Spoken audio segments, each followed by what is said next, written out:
할렐루야. 서로 인사합니다. 마음의 부흥이, 주의 말씀으로는 마음의 부흥이 진정한 부흥입니다. 시작. 네, 마음의 부흥이 진정한 부흥인 줄 믿습니다. 우리로부터 주님이 나타나셔야 세상은 교회를 알 줄 믿습니다. 주보 보시고 오늘 말씀 받습니다. 주보 둘째 페이지 좌측 상단. 주보 둘째 페이지 좌측 상단. 아멘. 출애굽기 14장 15절로 16절 찾았습니까? 합독하십니다. 시작. 여호와께서 모세에게 이르시되 너는 어찌하여 내게 부르짖느냐? 이스라엘 자손에게 명령하여 앞으로 나아가게 하고 지팡이를 들고 손을 바다 위로 내밀어 그것이 갈라지게 하라. 이스라엘 자손이 바다 가운데서 마른 땅으로 행하리라. 아멘. 이 메인 마이크 외에 다른 마이크 좀 다 꺼주세요. 거기에. 여러분, 이스라엘 백성이 이제 출애굽했죠. 여러분 알다시피 출애굽할 때 하나님이 모세를 통하여 이렇게 했어요. 내 백성을 광야로 나가게 하라. 내 백성을 광야로 나가게 하라. 그리고 그들이 나를 섬길 것이다. 이렇게 했어요. 그러니까 주님은 이스라엘 백성을 출애굽하실 때 목적이 하나님을 섬기기 위하여 출애굽시킨 것입니다. 그 당시에 하나님을 섬기는 방법이 그들은 여호와의 절기를 지키는 것이기 때문에 6월절로 시작하여 장막절까지 7번의 절기를 해마다 계속 반복하여 드리도록 명령했습니다. 그 절기 지키는 예배는 그들의 영원한 규례가 되었습니다. 그래서 이스라엘 백성은 출애굽하여 이제 광야에 들어가서 하나님 말씀하신 대로 이제 절기를 지키는데 그 절기 지키는 장소가 바로 성막이라는 곳인 것입니다. 성막, 그렇죠? 성막이었다.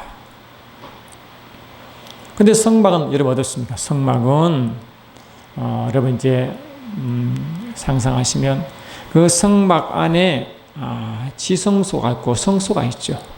그리고 그 주위에 세마포 텐트를 쳐서 그 안에 이제 제물을 태우는 번제단이 있고 손발을 씻는 물두멍이 있고 그 물두멍을 지나 성소와 지성소로 들어가는 그런 구조로 되어 있어요. 그러면 이 성소로 들어가는 문은 동쪽으로 이렇게 나가 있습니다. 동쪽으로 들어와서 서쪽으로 보는 이런 형태로 되어 있어요. 그리고 이스라엘 백성들은 지성소, 성막을 중심으로 약 1km를 거리를 두고 그 주위에 12지파가 그들의 진을 쳤습니다. 그걸 보고 자기들의 진영을 쳤어요.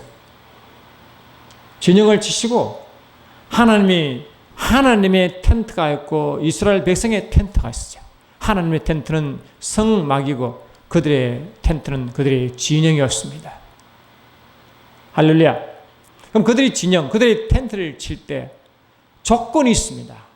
그들이 다 12지파가 약 200에서 300만 백성들이 가족 단위로 그들의 텐트를 치는데 그들의 진영을 이루어 텐트를 치는데 텐트의 정문이 어디로 나게 했습니까? 그들이 이 텐트에 들어가면 문이 있을 거 아니에요. 문이 하나 있잖아요. 그 문이 어디로 향하도록 했습니까? 성막을 향하도록 되어 있습니다. 이스라엘 자손은 각각 자기 진영의 군기와 자기의 조상의 가문의 기호 곁에 진을 치되 회막을 향하여 사방으로 치라 이렇게 했어요. 그래서 성막, 곧 회막, 하나님을 만나는 장소 회막이니까 그 성막과 회막은 같이 보시면 됩니다. 그들을 회막, 하나님을 만나는 그 지성소를 향하여 다 향하게 되어 있습니다. 다 향하도록 되어 있습니다. 만약 그들의 텐트를 치지 않으면 다 죽었습니다.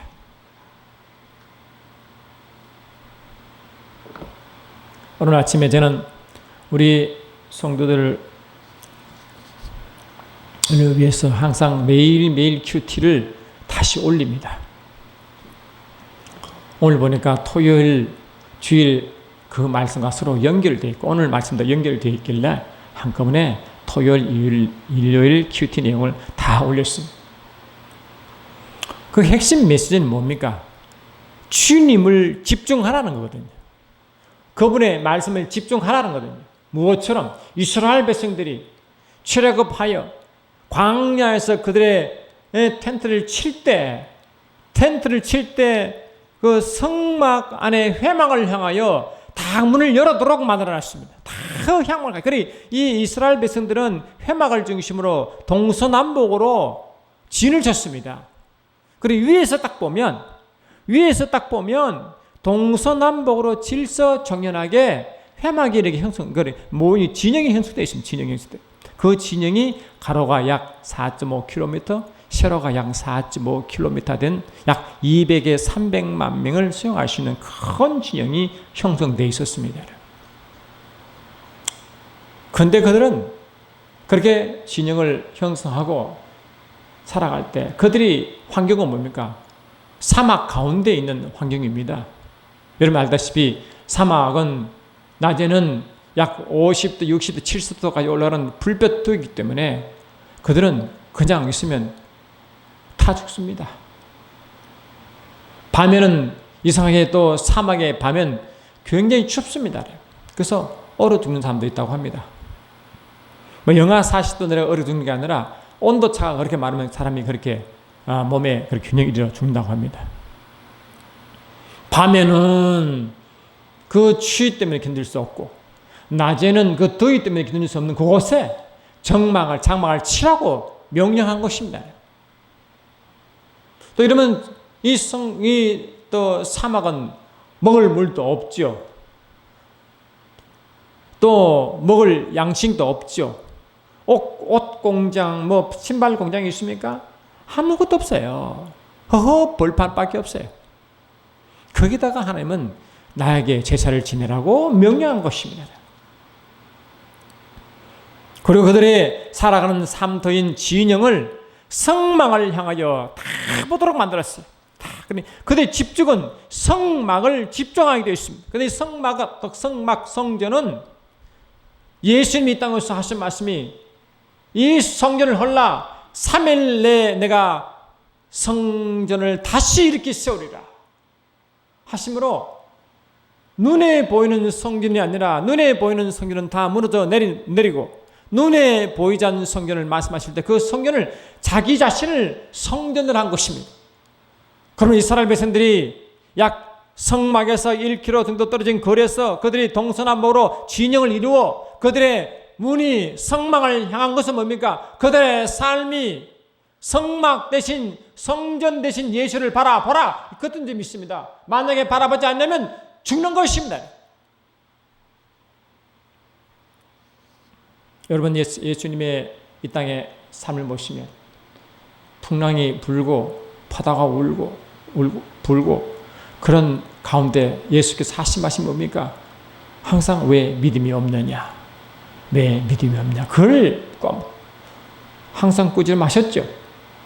왜 내 말을 믿지 않냐? 내 나를 믿지 않느냐? 그거 아닙니까? 그리 이스라엘 백성의 성막을 통하여 그들이 삶 가운데 요구하신 그 말씀이 이제 우리는 실제가 돼요. 그 말씀이신 예수를 바라보지 않으면 죽게 되어 있습니다. 오늘 우리가 밴드에 올린 내용 중에 또 이스라엘 백성이 느부갓네살 왕의 신상에 절하지 않으면 풀무불에 던진다고 명령했어요. 그런데 다니엘의 세 친구는 그 신상에 절하기를 거부했습니다. 왕은 화가 아주 끝까지 났어요. 풀무불을 7배 더 뜨겁게 했습니다. 거기에 던져 넣으라고 했어요. 던져 넣는데 그 다니엘 세 친구를 던져 넣는데 불이 너무 뜨거우니까 이 던져 넣는 사람을 그냥 태워버렸어요. 그들이 세 명이 이제 풀무불에 던져졌습니다.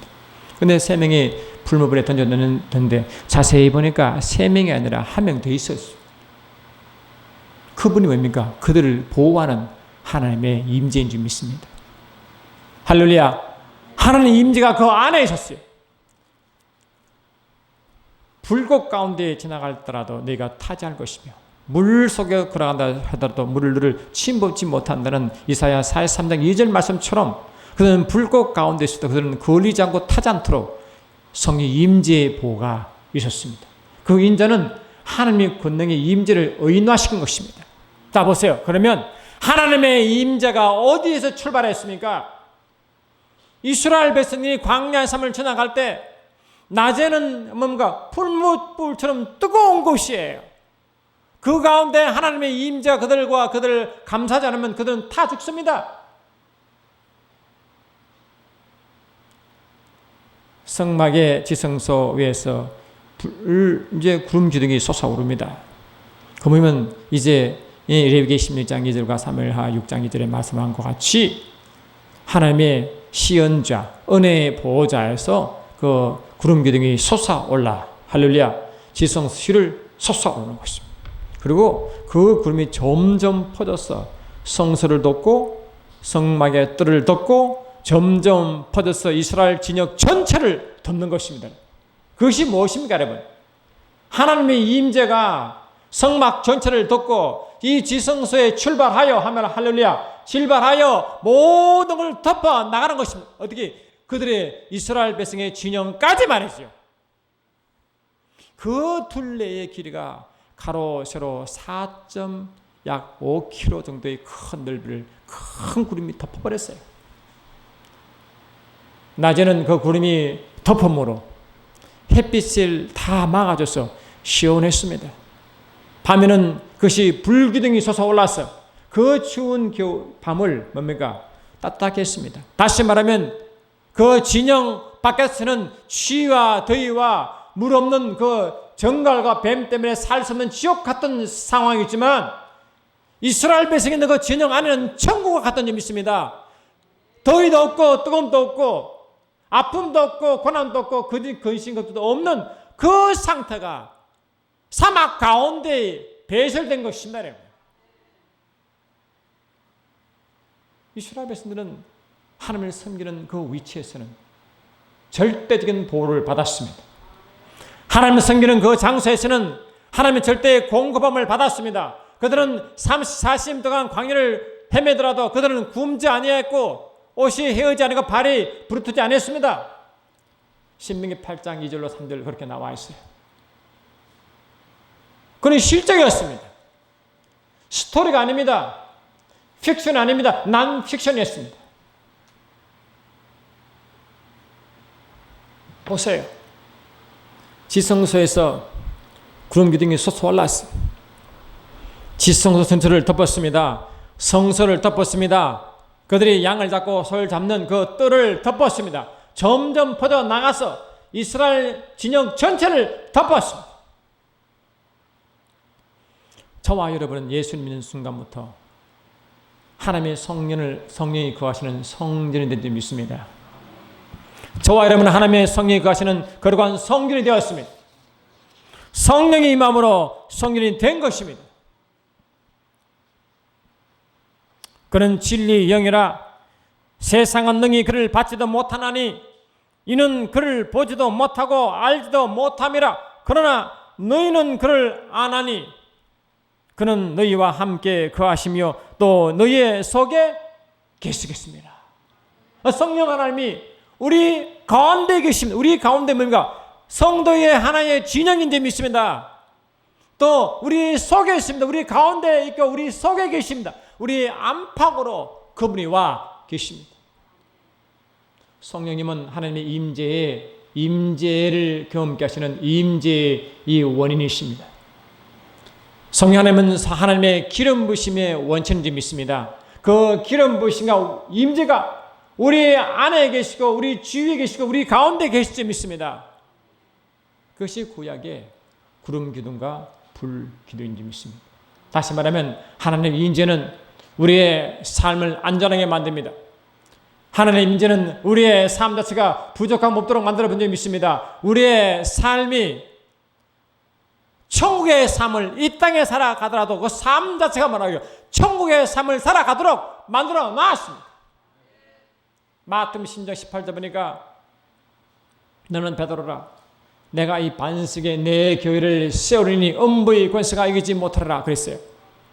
베드로는 너희는 택하신 족속이요 왕같은 젖상들이요 그의 나라요 그의 소유가 된 백성이니 이는 너희를 어두운 데 불러내어 그의 기이한 빛에 들어가게 하신 이 아름다운 등을 선포한다고 말씀했어요. 우리는 그의 나라라고 선포해버려요. 우리는 그의 나라다. 아멘. 우리는 제사장인 동시에 나라다. 우리가 하나님께 제사 드리는 동시에 그의 나라가 되었다고 말한 줄 믿습니다. 이스라엘 백성들은 광야에서 제사장처럼 제배를 드렸습니다. 동시에 그들은 그의 나라가 되었습니다. 그의 나라가 무엇입니까? 하나님의 임재를 맛보는 장소가 그의 나라인 것입니다. 할렐루야. 그의 나라는 하나님의 통치를 받고 하나님의 임재와 기름 부심을 맛보는 것이 바로 그의 나라. 다시 에덴 아니겠어요? 그 에덴이 사막 가운데 일어난 것입니다. 우리가 인생 살아갈 때 삶이 어렵고 힘들어 살 수 없는 그런 상황 가운데서도 하나님의 임재가 이처럼 무서운 것입니다. 우리가 상상하는 것보다 우리가 생각하는 그 이상보다 하나님의 임재와 기름 부심은 강력한 줄 믿습니다. 매 순간순간 임재를 경험하는 사람, 다시 말하면 그들 진영 안에 머무는 사람은 살아남습니다. 그분의 기름 부심 안에 머무는 사람은 살아났습니다. 임재 가운데 있으면 그들의 진영 가운데 있으면 살아남았습니다. 이스라엘 백성이 진영 밖 가면 그냥 죽어버렸어요. 그래서 진영 안에는 거룩하지 아니한 것이 머물지 못하게 되었어요. 민수기 12장 보니까 만약에 진영 가운데 문둥병자가 있으면 진영 밖에 내쫓았습니다. 여러분 저와 여러분도 하나님의 영광의 성전이기 때문에 성전을 더럽힌 자는 멸한다고 말씀했습니다. 우리는 성전을 더럽히면 안 됩니다. 내 속에 거룩하지 않은 그 무엇이 있으면 임재가 온전히 경험되지 못하게 되겠습니다. 우리 속에 여러분 문둥이 뭐가 있습니까? 다시 말해 우리 속에 더럽고 추악한 것이 뭐가 있습니까? 더럽고 추악한 것이 내 속에 있으면 진영 바깥으로 내쫓아야 됩니다.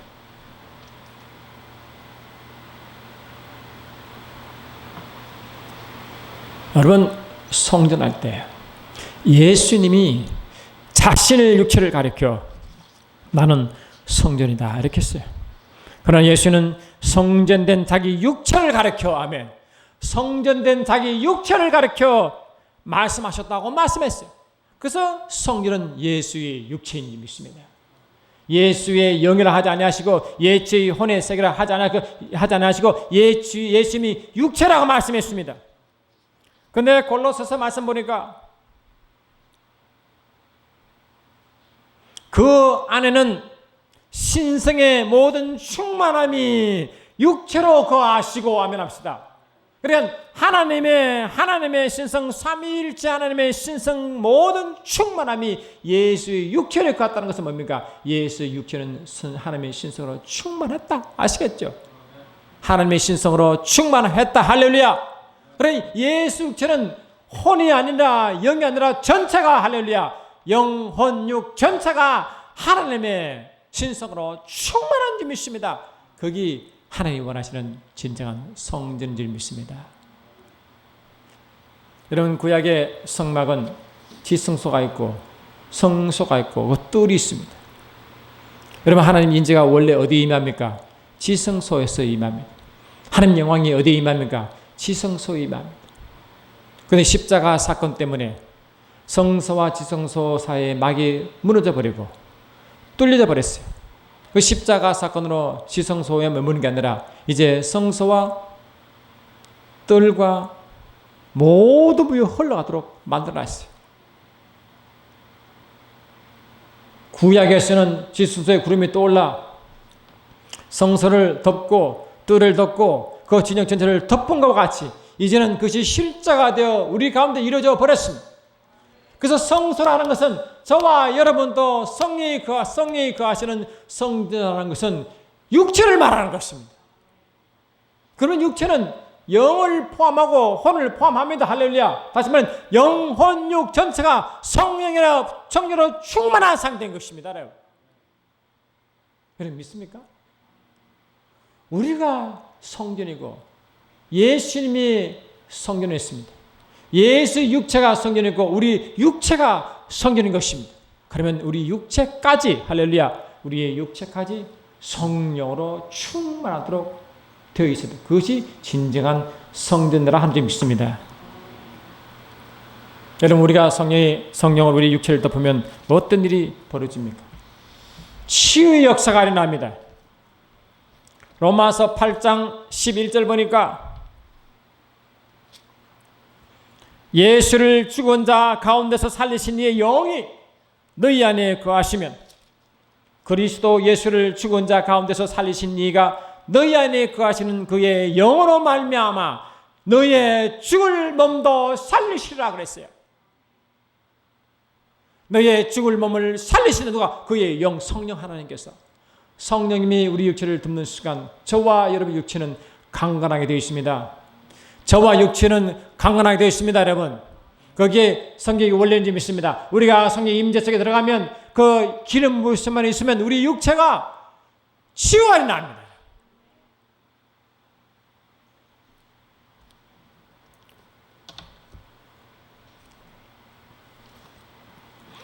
여러분 신약을 보시면 우리가 새벽 예배 때 종종 제가 그렇게 말씀을 드리는데 우리가 예수를 믿기 전에는요.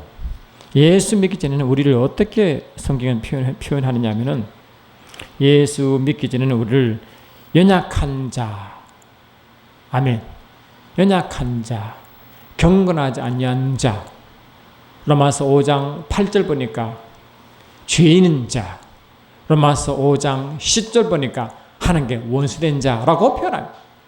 하나님께 원수는 죄인이요 죄인은 그릇 경건하지 않은 자요 경건하지 아니하는 자는 연약한 자요. 연약하다라고 영어로 feeble 연약하다. 근데 연약하다는 것은 원어적으로 보면 말이죠. 원어적으로 보면 아스테네스라는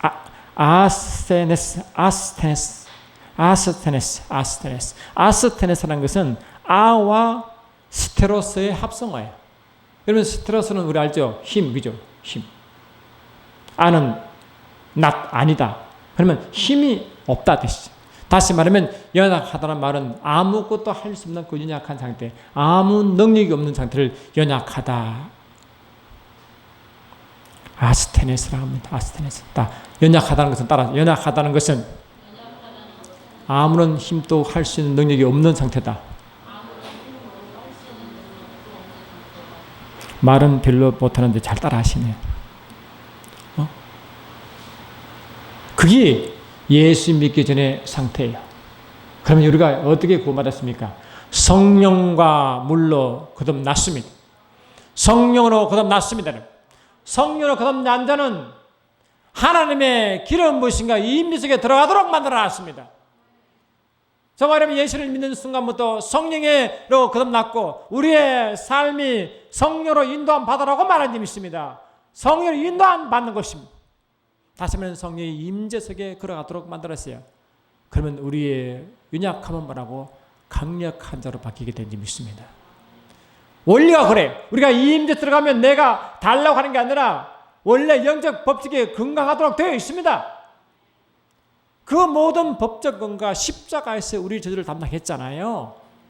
모든 질병과 연약함과 다 담당하지 않습니까, 여러분? 우리를 대신하여 그분의 연약함을 담당하셨고, 우리를 대신하여 죄를 담당하셨고, 우리를 대신하여 질병과 가난도 담당했지 않습니까?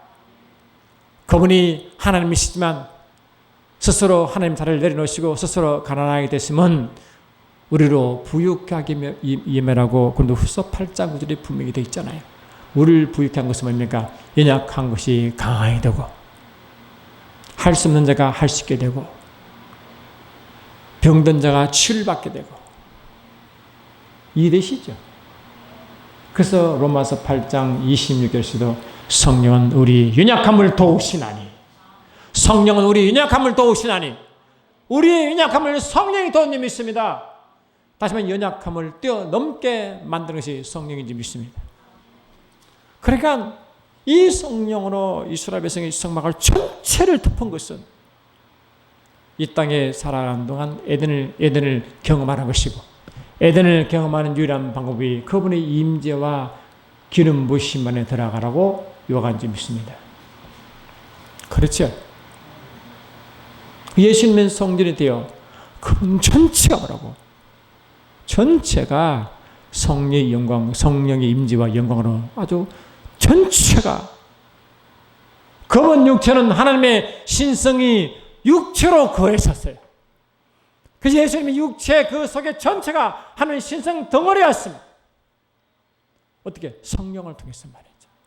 똑같은 하나님의 육체의 성전을 너희도 그의 성전이니라, 너희 몸은 너희 것이 아니라 성령의 것이라는 거룩한 성전이라고 말했어요.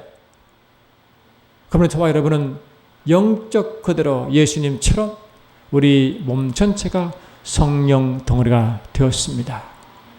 할렐루야! 우리는 전체가 성령 덩어리에 되어 있습니다. 그를 먼저 인식해야 됩니다. 이 그리스 우리 큐티 책을 보면 인식하라, 의식하라 단어를 자주 나오죠. Be conscious of that. Be conscious. consciousness 이 단어를 자주 써요. 근데 conscious라는 것은 의식하다. 항상 의식이 성경 말씀을 그 참인 사실을 항상 의식해라. 내 세상 방식, 세상 느낌을 말하지 말고 하나님 말씀이 항상 나의 의식과 되어 있어라. 말씀이 삶으로 계속 가도록 의식이 되어 있어라. 유교 사관에 살아가는 사람은 유교 삶이 그 삶을 주장하여 의식화되어 살아가는데, 저와 여러분들은 하나님 말씀으로 의식화되어 살아가야 말씀이 실제가 될 거 아닙니까? 이 말씀이 이런지도 모르고 저 말씀은 저런지도 모르고 분별도 못하면 내가 지금 어렵고 힘들 때 하나님이 어떻게 나를 인도하시나 그 방법을 모르면 어떻게 기도하시겠어요? 말씀을 깨닫지 못하는데, 말씀 원리를 모르는데 무슨 수로 그 말씀 내게 역사하십니까?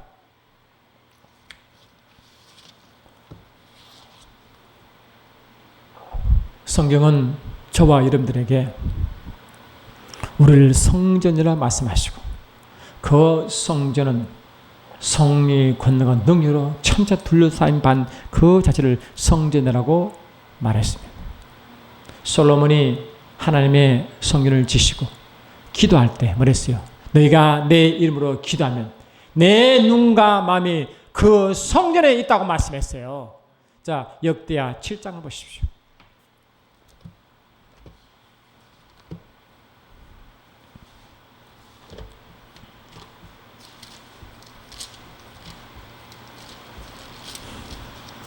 역대하 7장 14절, 구약 665쪽, 구약 665쪽. 할렐루야. 역대하 7장 14절부터 제가 읽습니다. 내 이름으로 일컫는 내 백성이 그들의 악한 길을 떠나 스스로 낮추고 기도하여 내 얼굴을 찾으면 내가 하늘에서 듣고 그들의 죄를 사하고 그들의 땅을 고칠지라. 이제 이곳에서 하는 기도에 내가 눈을 들고 귀를 기울이니 16 시작. 이는 내